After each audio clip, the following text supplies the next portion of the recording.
Çekin ol ateşi hicranı benim üstümden. Cemi bircek günaha kurban o Adem'de menem. Hanı bensiz kudunu dövreliyem pervane. O yanan sübhe kimi şende menem gemde menem. Sağ güveysiz mene gel derdim bardaş paşayam. Meysiz badelere gözlerimde yaş paşayam. Diyesen yoktu kimse özümle baş başayam. Hemin o sağ menem bade menem dende menem. Sağ meysiz mene gel derdim bardaş paşayam. Meysiz badelere gözlerinde yaş paşayam. Diyesen yoktu kimse özümle baş başayam. Hemin o sağ menem bade menem dende menem.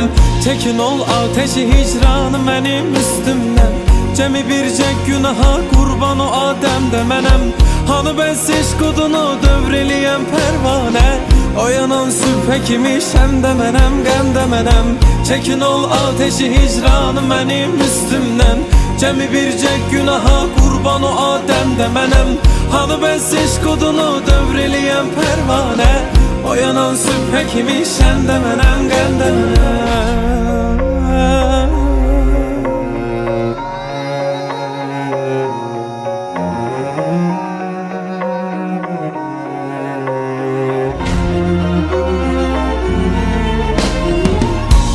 Öz isteğimle şeytana aldandım özüm.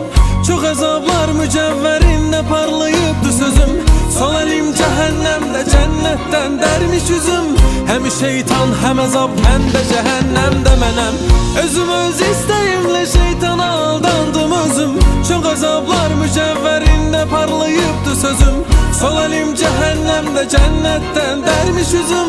Hem şeytan hem azap hem de cehennemde menem. Çekin o ateşi hicranı benim üstümden. Cemi bircek günaha kurban o Adem'de menem. Hanı bensiz kudunu dövreliyem pervane. O yanan sübhe kimi şemde menem gemde menem. Çekin ol ateşi hicranı benim üstümden. Cemi bircek günaha kurban o Adem'de menem. Hanı bensiz kudunu dövreliyem pervane. O yanan sübhe kimi şemde menem gemde menem. Çekin ol ateşi hicranı benim üstümden. Cemi bircek günaha kurban o Adem'de menem. Hanı bensiz kudunu dövreliyem pervane.